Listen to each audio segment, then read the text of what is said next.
Hello students, welcome back to my channel. Today I solving next question. Exercise 3.2 का question number 2. Question number 1 मैंने solve किया था इससे पिछली वाली वीडियो में. अभी क्वेश्चन नंबर 2 है. तो देखते हैं क्वेश्चन नंबर 2 में क्या है. On comparing the ratios A1 this, find out whether the lines representing the following pair of lines equations intersect at a point, are parallel और coincident. तो आपको कंपेयर करना है इन रेशियोज़ को और फाइंड करना है कि ये लाइंस हैं वो लीनियर इक्वेशंस की वो एक दूसरे को इंटरसेक्ट कर रही है या एक दूसरे के पैरेलल है या कोइंसिडेंट है. तो इसको ये भी क्वेश्चन बहुत ही ईजी है. देखिए इसमें कुछ नहीं करना है. ये जो आपको दो इक्वेशंस दी गई हैं तो इन दोनों इक्वेशंस में सबसे पहले हमें लेट करना है. तो ये 5 हमारा क्या हो जाएगा A1, ठीक है, और ये 7 हमारा इसी के जस्ट नीचे है ना, तो ये A2. इसी तरह से ये आपका B1 एंड ये B2. इसी तरह से ये आपका C1 एंड ये C2, ठीक है, इस तरह से. और मैं आपको एक चीज़ और बता दूं, जैसे मैंने इस साइड में पहले से लिख रखा है कि अगर A1 by A2 is equal में B1 बाई B2 होगा, अगर ये दोनों आपके इक्वल आएंगे, जैसे 1/2 आपका ये भी आ गया और 1/2 ये भी आ गया, तो ये दोनों को हम क्या कहेंगे, इंटरसेक्टिंग लाइन. ओके, अब नेक्स्ट है आपका ये A1 by A2 B1 by B2 is equal to C1 by C2. अगर ये तीनों इक्वल हैं तब हम इसको क्या कहेंगे, कोइंसिडेंट लाइन. ठीक है, मान लीजिए ये भी 1/2 आ गया, 1/2 ये भी आ गया, 1/2 ये भी आ गया, तो ये क्या हो जाएगा, कोइंसिडेंट लाइन. नेक्स्ट आपका है A1/A2 is equal to B1/B2 is not equal to C1 by C2. ठीक है, तो अगर ये दोनों तो इक्वल होंगे, अगर ये इक्वल नहीं होगा तो तब हम इन्हें क्या कहेंगे, पैरेलल लाइंस. ओके, तो इतना कंफर्म हो गया. अब इसके बाद देखिए क्या करेंगे. ओके, बस यहाँ पर ये करना है कि A1 बाई A2 जब नॉट इक्वल होंगे B1 बाई B2 के, तब ये इंटरसेक्टिंग लाइन होगा. ठीक है, बाकी सब करेक्ट है. अब इसके बाद देखिए क्या करेंगे हम. अब आपका A1 क्या, अभी मैंने यहाँ लिखा ना, A1 आपका 5 है तो यहाँ 5 रख देंगे. एंड B1 आपका A2 क्या है, 7, तो 5/7 फर्स्ट आ गया. अब इसके बाद देखिए सेकंड भी इसी तरह से लिखेंगे. B1 क्या है आपका -4 एंड B2 आपका क्या है 6. तो ये दोनों अभी 2 के टेबल्स में आते हैं ना, 2 2 ज़ा 4, 2 3 ज़ा 6, तो इसका आंसर क्या आएगा, -2/3. ओके, अब नेक्स्ट आपका है C1 बाई C2. तो देखिए C1 आपका क्या है 8 एंड C2 क्या है -9, तो 8/-9. ये दोनों तो किसी एक टेबल में नहीं आते, तो इसको हम इसी तरह रखेंगे.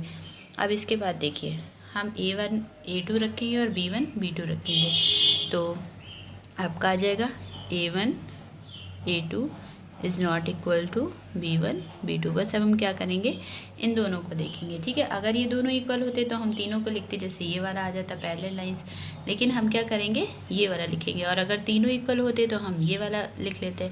लेकिन यहाँ पर क्या है, ना तो ये तीनों इक्वल हैं ना तो ये तीनों इक्वल, तो ये वाला साइन में हम ये वाले फार्मूले की तरीके से हम इसको लिख देंगे. जैसे A1 by A2 is not equal to B1 by B2, तो A1 A2 क्या है आपका, ये हो गया 5/7 is not equal to 8/-9. Okay, तो अब हमें इसमें लिखना भी है कि ये लाइंस किस तरह की हैं. तो सबसे पहले हम लिखेंगे the lines of these equations are intersecting. Okay, क्योंकि ये किसी भी पॉइंट पर मीट नहीं करेंगे, तो इन लाइंस को हम क्या बोलेंगे, इंटरसेक्टिंग लाइन, ये वाला. ठीक है, तो फर्स्ट वाला एक ही तरह है ना, ये A1 by A2 is not equal to B1 by B2, तो इसी तरह से आ जाए कि ये लाइंस जो हैं वो इंटरसेक्टिंग है, क्योंकि ये एक दूसरे को एक दूसरे को काट रही हैं. ठीक है, एक दूसरे के इक्वल नहीं है. तो ये पार्ट हमारा सॉल्व हो चुका है, बहुत ईजी क्वेश्चन था. अब इसका सेकेंड पार्ट करते हैं. अभी उस क्वेश्चन का पार्ट सेकेंड है. ठीक है, फर्स्ट पार्ट मैंने क्वेश्चन नंबर 2 का बताया, अभी सेकेंड पार्ट है. तो सेकेंड पार्ट में देखिए इसी तरह से A1 बाई A2 हम मानेंगे, तो ये हो जाएगा आपका A1, ये हो जाएगा आपका A2, ये हो जाएगा आपका B1, ये हो जाएगा B2, ये हो जाएगा आपका C1, ये हो जाएगा C2. ठीक है, तब हम क्या करेंगे, इसको यहाँ पर लिखेंगे. तो A1 बाई A2, तो A1 क्या है 9 और B2 क्या है 18, तो 9/18. सो 9 1 ज़ा 9, 9 2 ज़ा 18. इसका आंसर क्या आ गया, 1/2. इसी तरह से b1/b2 क्या है 3/6, तो 3 1 ज़ा 3, 3 2 ज़ा 6, तो ये कितना आ गया 1/2। थर्ड आपका क्या है 12/C1/C2 क्या है 12/24, तो ये भी कैंसिल हो जाएगा, 1/2 आ जाएगा, ये भी क्या हो गया आपका 1/2। अब इसके बाद देखिए अब ये देखिए किस में मैच कर रहा है, इसमें अब हम इस तरह से लिख लेंगे A1/A2, ये तीनों एक ही जैसे आए ना, is equal to B1/D2 is equal to C1/C2। तो अब ये वाला ये पार्ट से मैच कर रहा है ना, ये दोनों तीनों इक्वल है। तो अब क्या करेंगे, इसमें क्या लिख देंगे, lines of these equations are coincident. कैसी हैं ये, कोइंसिडेंट। ठीक है, तो बस ये आंसर भी आपका पूरा हो गया।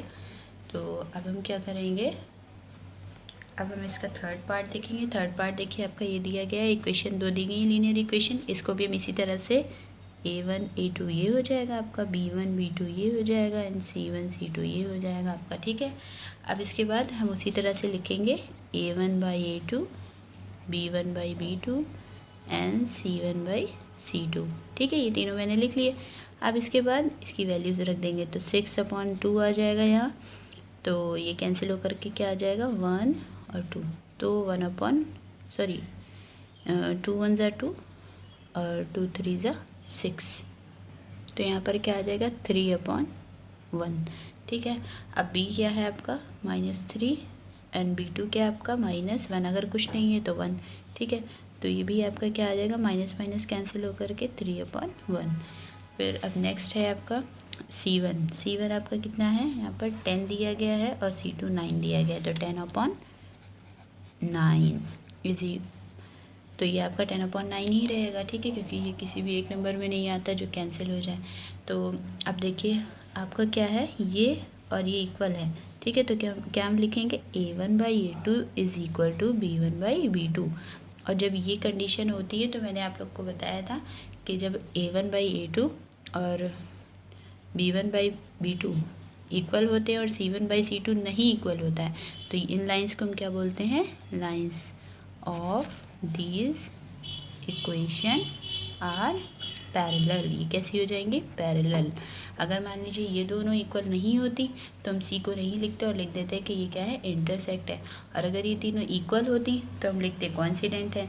और अगर ये दोनों इक्वल हैं और C1/C2 इक्वल नहीं है तो हम क्या लिखेंगे, पैरेलल। ठीक है, तो ये क्वेश्चन आपका कंप्लीट हो गया है। आई होप आप लोगों को अच्छे से समझ में आ गया होगा।